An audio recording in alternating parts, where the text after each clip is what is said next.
يسر لي أمري واحلل عقدة من لساني يفقهوا قولي. اللهم صل على محمد وعلى آل محمد كما صليت على إبراهيم وعلى آل إبراهيم إنك حميد مجيد. عید میلاد النبی صلی الله علیه و آله وسلم متعلق دا خصوصی پروګرام دی. په دې کې صرف د عید میلاد النبی متعلق کم سوالونه دي، د هغې جوابونه به مونږ درکوو. صرف په دې موضوع باندې مختصر پروګرام دی. زیات تر د میلاد متعلق مبتدعين به دغه وایي تاسو له زمونږ طریقه کار دا دی چې عوامي طریقه کار دی. انشاءالله خاص و عوام جواب ورکولی شي مبتدعینو ته. ځکه چې عید میلاد النبی صلی الله علیه و آله وسلم نه که ټول قباحتونه خرافات لرې کې، نو په ربیع الاول میاشت کې په دې ربیع الاول میاشت کې انعقاد څوک کوي صرف او صرف که ټول خرافات ته لرې کې، نو دا خبره ته دا تعین ته نشي لرې کولی، تعین شرعي چې خامخا ربیع الاول کې به د دې انعقاد کوي. نو دوی وایي چې په ربیع الاول کې نبی علیه الصلاة والسلام پیدا شوی دی، په دې کې د میلاد منعقد کولو ثواب ډیر دی. نو دا بدعي جزیه چې کومه ده د عید میلاد النبی نه څوک ختمولی نشي. نو لہذا مطلق مونږ وایي چې عید میلاد النبی مجلسونه په دې میاشت کې منعقد کول او په دې نوم باندې د دې انعقاد کول دا بدعت دی. نبی علیه الصلاة والسلام فرمیلی دی چې حدیث تاسو ته د بدعاتو تعریف خو هر چاته معلوم دی. من احدث فی امرنا هذا ما لیس منه فهو رد. د دې حدیث د لاندې بیا ته اجماع وګوره، قیاس وګوره، کتابونه وګوره، د فقه کتابونه، ټول دغه مروجه کم میلاد دی دې ته بدعت وایي. ځینې خلک په وایي مبتدعین به درته ووایي چې ته منع وښیه قرآن او حدیث کې، د میلاد د انعقاد منع وښیه قرآن او حدیث کې. نو داسې سوال دی چې ته به ووایې چې دا خو عجیبه سوال وکړو، منع خو پکې نشته. یعنې چې منع د قرآن او حدیث کې نه وي نو دغه شی دته جایز ښکاري. اگر چې لږ شانتې عقل ته سوچ وکړې، غور وکړې چې قرآن او حدیث کې د کم یو شي کم یو امر منع راغله، نو هغه بدعت نه وي، هغه بلکې هغه ممنوع وي یا مکروه وي یا حرام وي. نو دغه سوال له دوی دا بېځایه دی چې تا ته ووایي چې قرآن او حدیث کې منع وښیه. منع خو چې کله مونږ درته وښودله نو هغه به یا حرام وي یا مکروه وي او ممنوع وي، ناجایز به وي، هغې ته بیا بدعت نشي ویلی. بدعت تعریف دا دی چې هغې اثبات نه وي او منع نه وي، موجود نه وي، نوی شی په دین کې موجود کې. په دې باندې یو اعتراض بل دا کیږي چې که میلاد انعقاد دا نوی شی دی په دین کې مونږ وردننه کړی دی، مونږ ورته ثواب وایي، نو بیا تاسو ولې دا جلسې او جلوسونه کوئ؟ تاسو دا د تبلیغ کار کې لګیا یې، تاسو چیلې لګوئ،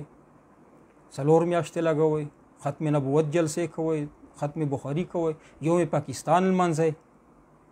نو دا ډېر کمزور سوال دی، کمزور اعتراض دی.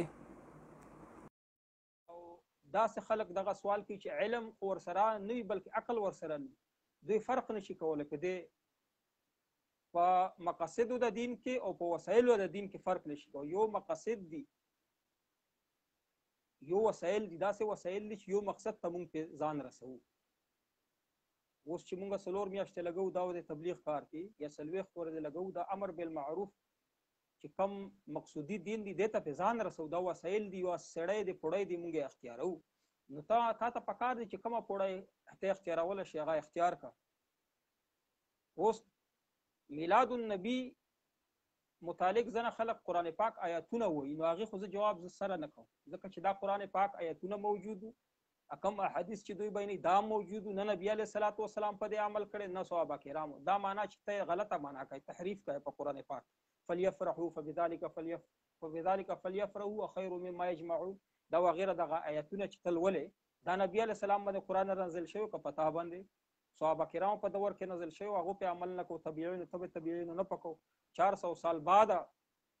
دا کار شروع شوی دی، دا بدعي امر.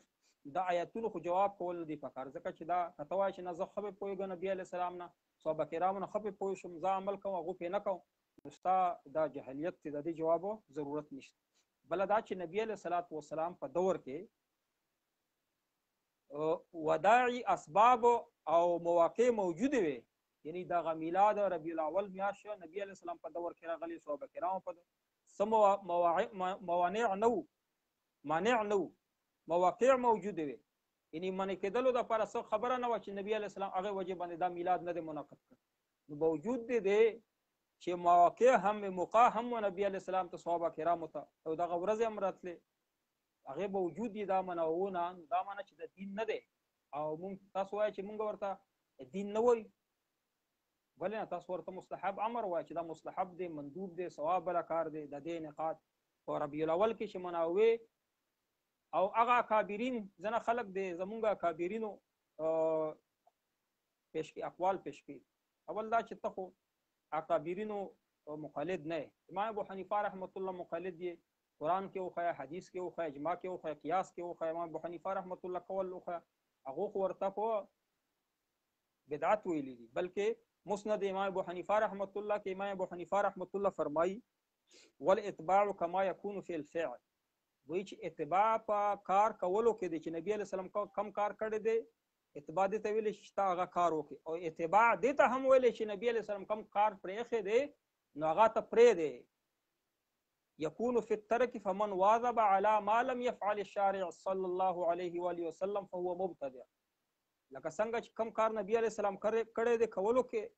اتباع د نبی علیه السلام دا، نو چې کم کار نبی علیه السلام پرې ښودلی دی یعنی نبی علیه السلام ته موقع هم و په هغې وخت کې او وسایل موجود خو نبی علیه السلام پرېښودو، نو دا کار پرېښودل تا دپاره اتباع دی، لکه څنګه دا امام ابو حنیفه رحمت الله فرمایي. بله اعتراض یا اشکال دوی دا پیدا مخ ته راوړي زمونږ اکابرینو اقوال راولي چې هغه خو ورته ویلي میلاد ته جایز ویلي، نو غلط تعویل کوي. زمونږ اکابرینو د نبی علیه الصلاة والسلام یو خو سیرت دی، سیرت بیانول، یعنی نبی علیه السلام سیرت نه څه مقصد ټول حالات د نبی علیه السلام د میلاد د پیدایش نه والا تر مرګه پورې څومره حالات دي دې ته سیرت ویلی شي. اوس په دې کې جزئیات دي د نبی علیه السلام چې ولادت بیانوي دې ته میلاد ویلی شي، د نبی علیه الصلاة والسلام په کور کې زندگی، معاشرت، په معاشره کې زندگی، معاملات نبی علیه السلام، تجارت یې څنګه، د بیل بیل اجزا چې ته راوالی نو دا سره جمع کې دې ته سیرت ویلی شي. نو هغه زمونږ اکابرین وایي چې د نبی علیه الصلاة والسلام سیرت بیانول جایز دي او که بیل بیل جز یې بیانوي، مثلا میلاد یې بیانوي بیان جایز دی. زمونږ اکابرین علماء کرام بیانوي جلسو کې کنه په درس و تدریس کې نبی علیه الصلاة والسلام میلاد هم بیانېږي، پورا سیرت یې بیانېږي، نو دې ته جواز ویلي، دا نه چې په ربیع الاول کې ته د خاص یو مجلس انعقاد وکړي چې دې ته میلاد النبی، عید میلاد النبی صلی الله علیه وسلم وایي. بعضې خلک وایي چې د نوې عید جوړول د دې انعقاد منع نه دی، ځکه دا ورځ د خوشحالۍ ده. نو اول کې ما جواب وکړو چې دا خوشحالۍ ورځ په نبی علیه السلام وخت کې هم راغلی او صحابه کرام په ولادت د نبی علیه السلام په کومه ورځ باندې شوی و چې کله خلک وایي چې ابولهب په هغې باندې خپله وینځه ازاده کړه، هغه ورځ تېره شوې ده، بار بار هغه ورځ نه راځي، یو ځلې ولادت د نبی علیه السلام شوی، بار بار د نبی علیه السلام ولادت مبارک نه دی شوی چې بار بار مونږ وکړو. بعض خلک وایي چې نبی علیه الصلاة والسلام په راتګ باندې ماشومانو چې مدینې ته چې راغی نبی علیه السلام راتګ وکړو نو ماشومانو نظمونه وویلې او خوشحالي ولمنځله د مدینې خلکو، دا خوشحالي او یا هغه نظمونه چا ویلي ماشومانو ویلي، نو ماشومانو ولا کومه خوشحالي چې کومه ده هغه بیله ده، د لوی ولا خوشحالي بیله ده. لوی خوشحالي دا ده چې نبی علیه الصلاة والسلام په اطاعت وکړل شي، هغه په اقوالو اعمالو باندې عمل وکړي، او ماشومان کا دف بجو وي او که نظمونه وي هغو دپاره اوس هم جایز دي، ماشومان دې کوي خو غټو دپاره جایز نه دي. مدینې کې غټو خلکو دف نه ویلی او نه یې نظمونه ویلي، بلکې نبی علیه الصلاة والسلام اطاعت یې کړی. او بل دلیل راوړي دوی چې نبی علیه الصلاة والسلام په خپل ولادت په ورځ باندې، یو د نبی علیه السلام د ولادت تاریخ دی، تاریخ خو معلوم نه دی په کتابونو کې، ځان نه خلک چې 12 ربیع الاول دی، خو 12 ربیع الاول باندې احمد رضا خان بریلی په خپل فتوا رضویه کې لیکلی دي چې نبی علیه السلام ولادت چې کم دی په 8 تاریخ باندې دی او وفات چې دی په 12 تاریخ باندې دی. نو لہذا هغه کې اختلاف دی چې کله نبی علیه السلام کوم ورځ باندې په بار باندې بالکل نبی علیه السلام پیدا بار ربیع الاول باندې بالکل پیدا شوی وفات ورځ کېدل شي نو وفات تاریخ چې کېدل شي نو تاریخ چې کوم هغه کې غنښت تشکو شواده پکې او بل دا چې نبی علیه الصلاۃ والسلام تاریخ نه دی منځله ورځ د پیر ورځ و نبی علیه السلام باروجا ونیول او فرمایل چې زه د پیر په ورځ باندې روزه نه سکم روزه نه چانه منی هر پیر ورځ باندې روزه نه سه نبی علیه الصلاۃ والسلام اطاعت کوه تاریخ نبی علیه السلام نه دی منځله ورځ یې منځلي په دا طریقه چې نبی علیه الصلاۃ والسلام د پیر په ورځ باندې روزه ساتل د دې علماء کرامو جواب دا کړی چې د پیر ورځ چې نبی علیه السلام روزه وساتله ولادت په وجه باندې نه نو دا د اعمالو په وجه چې دا دغه ورځ باندې الله پاک ته اعمال پیش کیږي خو بهر صورت کته وای چې نه دا مال منځه نو نبی علیه السلام څنګه منځلي پیر په ورځ باندې روزه نه هر پیر باندې او دا نه چې ته بار ربیع الاول باندې د روزانه خوراکونه کوي خدیګونه خوري وکړه نه په فقہ کې د ثبوت شته نه قران کې شته نه په حدیث کې شته او بعض خلک وایي چې دا بدعت ته خدا بدعت حسنه ده بدعت حسنه وزنه علماء کرام د سره منینه بدعت چې بدعت پوي هغه بیا لکه څنګه چې مجدد الفسانی رحمت الله علیه په خپل کتاب کې لیکلي چې چیزیں کې مردود بشد حسن از کجا پیدا کند وی چې یو شی به مردود وي پغې کې به حسن وي خلاوه پکې بدعت حسنه د سره شته بعض علماء کرام فرمایي چې بدعت حسنه د یو لفظي مسله ده نزاع د لفظي بدعت حسنه هغه ته وی چې نبی علیه الصلاۃ والسلام په خپل دور کې کړي دي لکه تراویح چې نبی علیه السلام په جمع سره کړي درې ورځې نبی علیه السلام نه ثابت دي او بیا حضرت عمر رضی الله تعالی عنه د نبی علیه السلام د سنت باندې دوام وکړ ټول مسلمانانو ته وی چې رمضان کې هر ورځ تاسو تراویح کوئ په جمع سره ثابت خودي ثبوت خو شته کنه هغه ته بدعت حسنه ویل شي بهر صورت دیتا د سره بدعت حسنه ویل نشي دا میلاد ته میلاد مطلقاً جایز نه دی ښه ربیع الاول کې مطلقاً جایز نه دی او میلاد د نبی علیه الصلاۃ والسلام میلاد ولادت بیانول خلق ته دا بیان جایز دی په هر میاشت کې او په ربیع الاول کې خلک انعقاد ځکه کوي چې د کې وي ثواب زیات نو ځکه مطلقاً جایز نور ټول کته خرافات ته وباسي جنډې ته وباسي جلوسونه ته وباسي قولای ولای ته وباسي او د تعین چې کم دی شرعي چې کم ربیع الاول کې خلک دا خو ته نشي وباسل چې نه وباسل چې د بدعت نه ځان په امان کا دا بدعت باندې عمل وکړه دا دلایل په میلاد باندې چې دا بدعت ته دا زمونږ علماء کرامو بیان کړي علماء دیوبند او موږ نه اهل حدیث را پټ کړی دي نو بعض خلک وي دا دلایل خو اهل حدیث وي اهل حدیث نه وي اهل حدیث زمونږ کتابونه ګوري هغه دلایل ګوري هغه په عمل کې زمونږ بعض علماء دیوبند په نوم باندې بعض داسې پیران صاحبانه دلایل وي چې تنوی صاحب لیک تنوی صاحب خو ته مخالد نه او یا امداد الله مهاجر مکی رحمت الله ته مخالد نه ته یا قران نه یا حدیث نه یا د اجماع نه او دغه نه به ثبوت راوړي دا قیاس ته د مجتهد قیاس نه نو ما ویل چې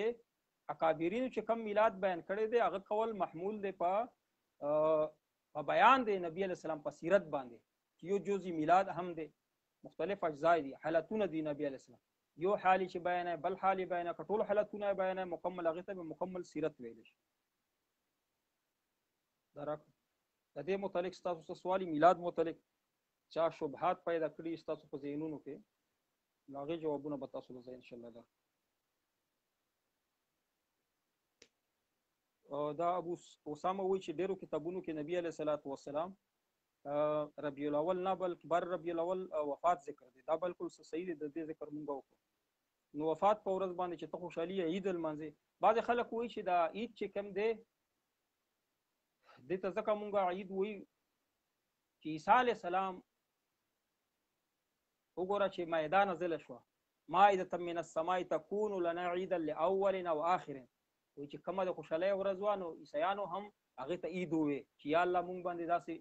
مائده را نازله کې دسترخوان را نازل کې چې مونږ عید وګرځو هغه عید وګرځو مونږ د پر یعنی یا الله مونږ د پر عید وګرځي د مائده نو دې جواب علماء کرام مختلف کړي او داسې جواب چې کتابونو کې نشته ما طرف نه واوره چې هغه عید عیسیانو د پر الله پاک مقرر کړي چې دا تاسو د پر د عید دی تكون لنا عيدا لاولنا یا الله موږ د پاره مقرر کړي دا عید الله مقرر کړي وا عید او موږ د پاره دوه عیدونه مقرر کړي دي عید الاضحى او عید الفطر موږ د پاره دوه عیدونه مقرر شوي دي موږ غال منځ عیسایانو د پاره عید چې مایده نازل شو دسترخوان نازل شو نو ستاسو پر دغه هم دلیل نه ګرځي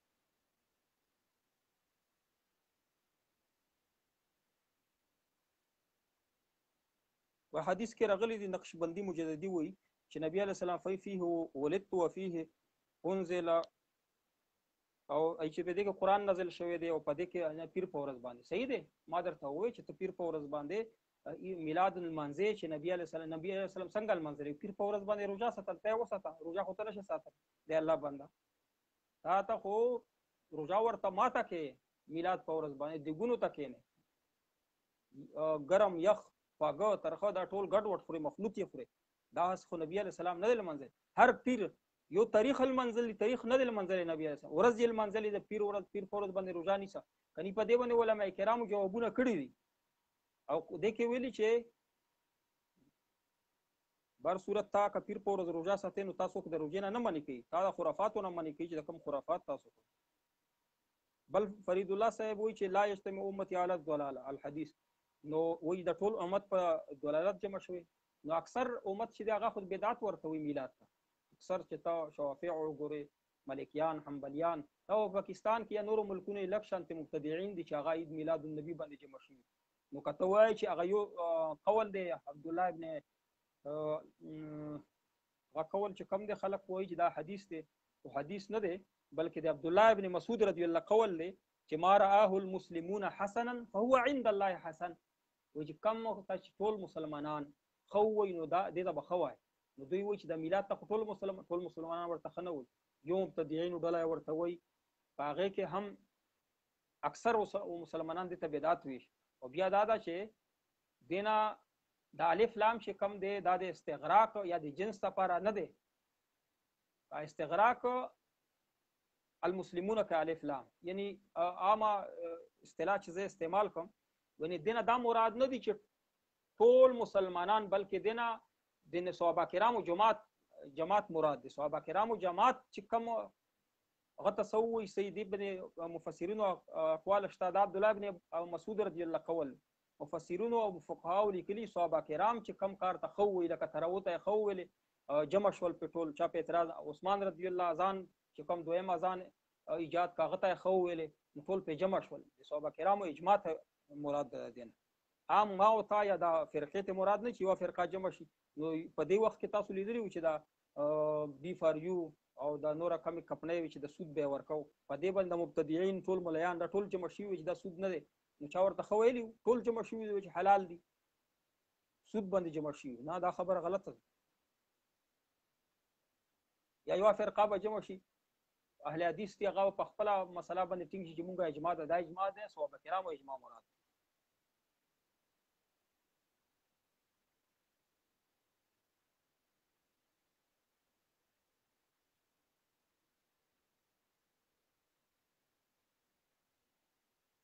نو کورې متعلق تاسو د میلاد متعلق کم سوال دی ربیع الاول کې خلک میلاد المنزي هغه بس تاسو له جواب درکو نن ورځ باندې میلاد متعلق تاسو څه اشکال وي هغه تاسو مونږ ته لیکل شي په کومنټس کې او یا څه اشکالات وي عام خلک مبتدعين پیش کوي او اول خو الحمدلله ما هغه پیش کړ چې مخه ته راغله چې مخه ته رضی ما ټول ذکر کړ او دغه ټول جوابونه مونږه ان شاء الله داسې هغه کوم اشتکالات کم اعتراض یو کم سوالونه هغه ټول دنیا شول ختم شول ان شاء الله بیا به نه کوي الله پاک دې مونږه د بدعاتونو په امان کې د आवाज ملګری وي سم نه راځي الله دې مونږه تصحیح قرآن او حدیث په نصیب کې واخر دعوانا